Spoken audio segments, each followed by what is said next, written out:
Hello, long time no vlog. If you're new here, welcome to the channel. I'm Margaret, I'm blind, and if you're not new here, welcome back. I'm currently just speed running and doing my makeup because my mom and I are going downtown today to watch a production of Mamma Mia, which I'm very, very excited for. This has been on our bucket list since forever. It's my mom's favorite musical, and it's probably one of my favorites just because I grew up watching it so often with her and listening to ABBA. Anyways, yeah, like I was saying earlier, I'm just doing the speedrun version of my makeup. I'm not doing a full face today. If you're new here and didn't already know though, contrary to popular belief, blindness is a spectrum. And I have a tiny bit of remaining vision in my left eye. It's very blurry though, vague shapes and colors. So to some extent, I can actually see what I'm doing with my makeup. But for the most part, I've actually gotten so used to doing my makeup off of touch. Because while I can use magnifying mirrors, like this one that I have right here that's 10 times magnification, I still have to strain my, in air quotes, good eye, my left eye. I still have to strain it quite a bit. But also, if it's a little messy, I don't care. Whoops! Why did you do that? OMG. Or I guess I did it. Back to what I was saying. Since I'm speed running this, I am not going to talk you through what I'm doing because I already have another video showing how I do my makeup as a blind person. This vlog is probably just going to be a casual summer week in my life because like I said, today my mom and I are going to watch Mamma Mia, and then tomorrow my partner and I are going downtown for the Barbie pop-up cafe, which I'm very, very excited for because if you can't tell by all the pink and stuff, Barbie is right up my alley. I grew up watching Barbie movies in the 2000s, her animated ones. Yes, I am a girl like you. And this was before I went blind, so I actually still have pretty good memories of what they look like. I mean, Barbie is one of my fashion inspos. What else was I gonna say? Oh, thank you for 20k subscribers, by the way. I literally just hit 10k last month, and I said I was gonna do a video on weird, highly specific disability questions that people ask. I specifically asked for like creative and imaginative ones. I have not started recording that yet just because there's some other videos I want to finish. Ow! There's some other videos I want to finish editing first, namely one that I have been editing on and off for the last year, and that is my Japan vlog because my friends and I went on a university graduation trip to Japan last year. Japan and Korea.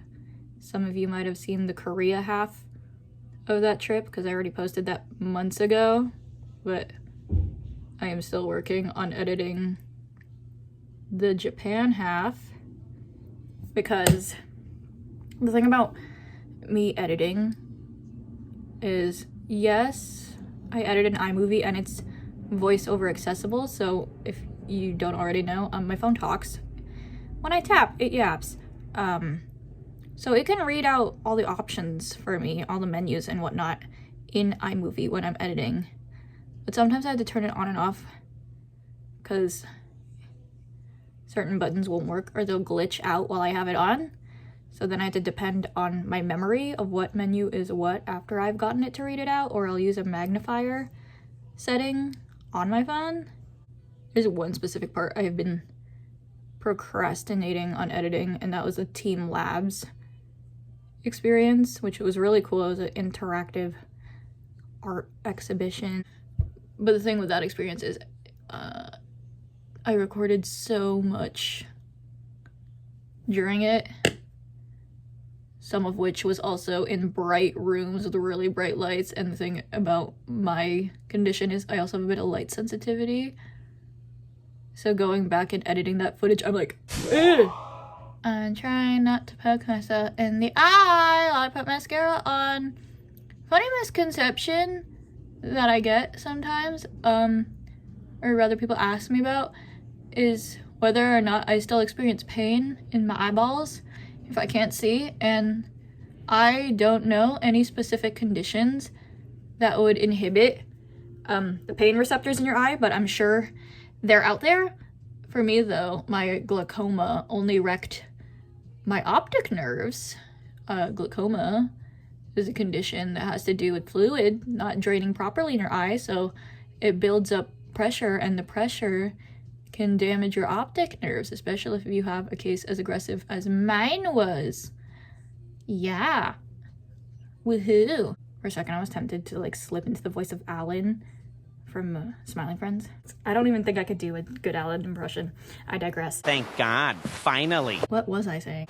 What the fuck? Oh, yes, pain receptors in my eyeballs. The glaucoma affected my optic nerves, like the ones I need to see, but not the nerves related to pain in my eyes.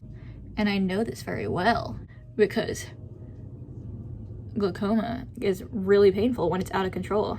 You feel like you're being stabbed in the eyeball. And also, the solutions to control it when you can't get medication on its own to keep it under control are also very painful. I'm not doing a full face of foundation today. I just mixed my foundation with some moisturizer to make tinted moisturizer, because why buy? That's what I meant. Why buy separate tinted moisturizer when I can just tint the moisturizer myself? Do I know if that's foolproof? No. Is there a possibility it comes out a little streaky? Possibly.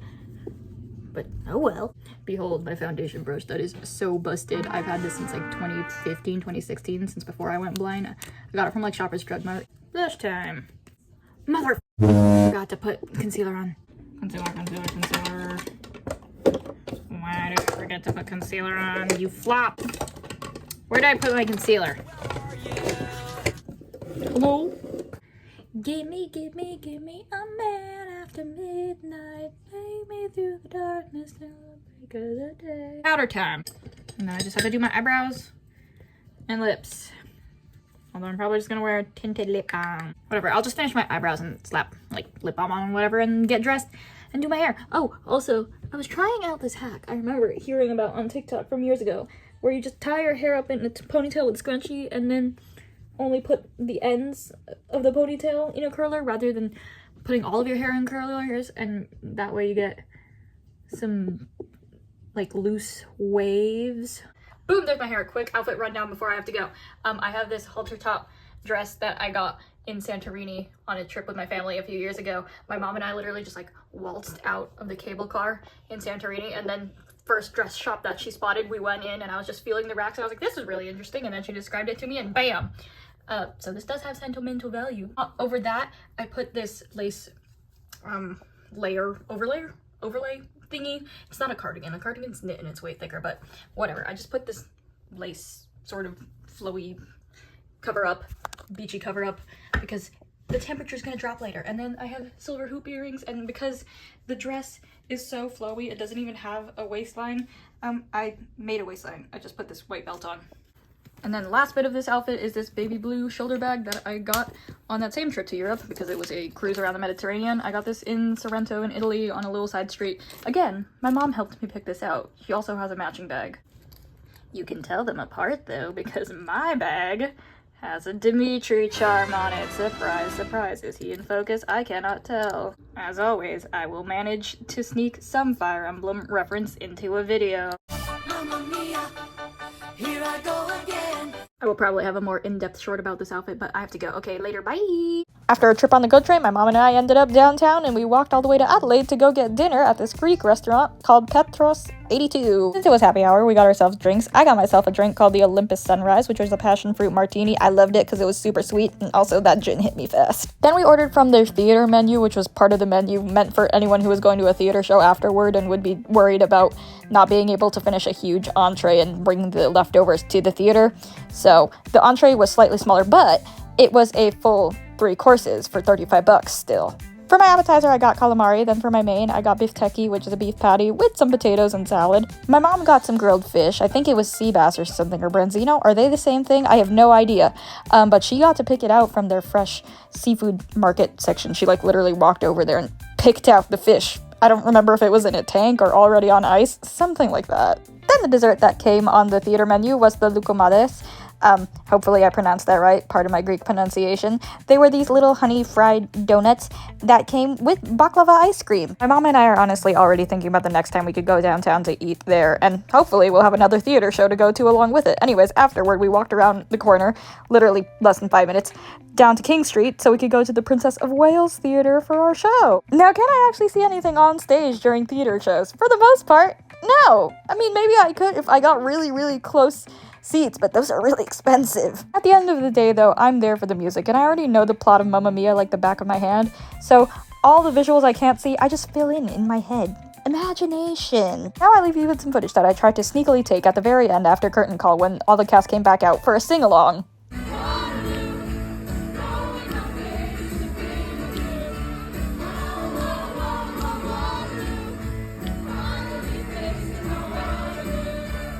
Morning, it's Saturday. We're going to the Malibu Barbie Cafe today. I tried to do the same thing I did yesterday with my hair. Some of the curl held. I just put it into a half up, half down hairstyle so you can see my earrings better. So it's not that super curly, it's just slightly wavier. I feel like it's more visible in the back. I can feel it in the back. I still need to hairspray my hair. I forgot to hairspray my hair yesterday. I didn't have time, so it fell flat in like an hour. I am in a hot pink dress today. It's a halter top with a skater skirt. And then I have my huge Barbie silver rhinestone hoops and sparkly pink makeup to go with all of this too. I don't know how well you can see my eyeshadow. Can you see it? This eyeshadow is from the Kaja Beauty Bento trio. I don't remember what the name of it is. It's one of the pink ones. Or I think the only pink one. Something like that.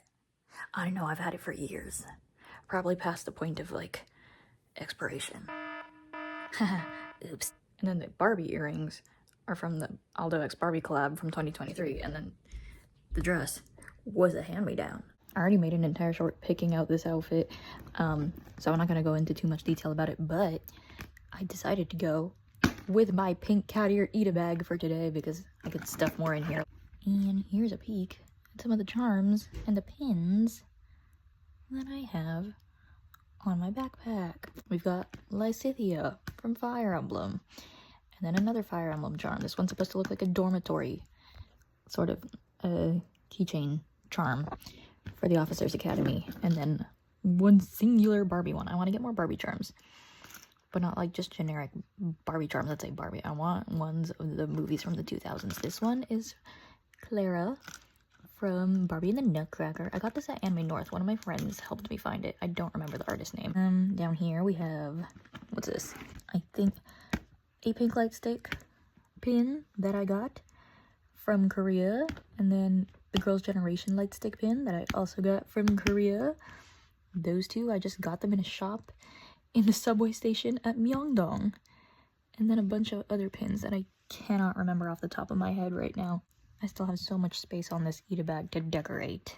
And can't forget the pink rhinestone cane with the Class of 09 CD charm with Jekka on it. I'm having a hard time showing you this with only one hand because I have to hold my phone with the other, obvi. But the CD inside spins. Anyways, I will catch you later at the cafe. Okay, so here's the Malibu Barbie Cafe. It was also downtown Toronto. It was around the St. Lawrence Market area, so not too far from Union Station. And everything outside and inside was so pink. It was so colorful in general. And can I just say, as someone who grew up in the 2000s, I miss colorful interiors like this. Seriously, everything is so grayish nowadays. And from an accessibility standpoint, colorful things like this, all this color contrast, also really helps with differentiating things in the environment. Like, I have a much easier time navigating when everything doesn't blend into 5 billion shades of gray. Rant about color aside, when I was getting our tickets for the Barbie Cafe, I ended up getting us counter seat tickets, which was still pretty comfortable. And funny enough, we were seated right in front of this giant boombox. I mean, it's not like it was actually playing music. There was already music playing overhead, but it was there for a fun photo op. Moving on, we ordered some poutine with pink gravy and pickled onions to start. Surprisingly, the pink gravy was pretty good. I mean, the poutine overall was actually good. For drinks, I got myself a Boardwalk Adventure, which was pretty much a virgin pina colada with a hint of lavender.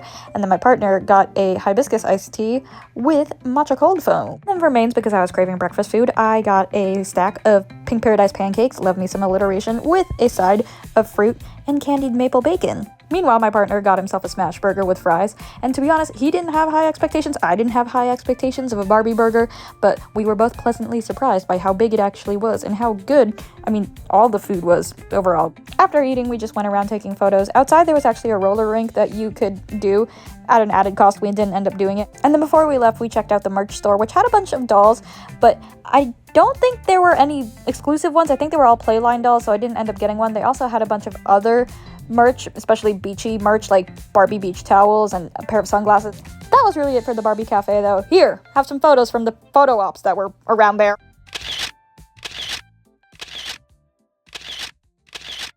Hello, it's a totally different day, and I don't have much else to say to close the vlog out. Last Saturday, actually, yeah, it's a totally different weekend, forgot to mention that part. Last Saturday, after the Malibu Barbie Cafe, we just went around downtown Toronto shopping for a friend's birthday present, and then Sunday was said friend's birthday, so we went to go celebrate with them. What else? Oh, I did get something from the cafe, though. I got this baseball hat with an embroidered palm tree, I think. That's not the palm tree, those are the sunglasses, I can feel it. There's a pair of sunglasses embroidered on here, a surfboard, and then a palm tree. And then if I remember correctly, in the back, it says like Malibu Barbie Cafe. Yes, forgot to mention, of course, the baseball hat is pink for any fellow blind folks who can't see the hat. Anyways, I will leave you with this absolute fashion gem, 2014 fashion gem that my partner found at Winners while we were shopping on Saturday. Till next time, later, bye! Oh my god. Galaxy Brain Crocs.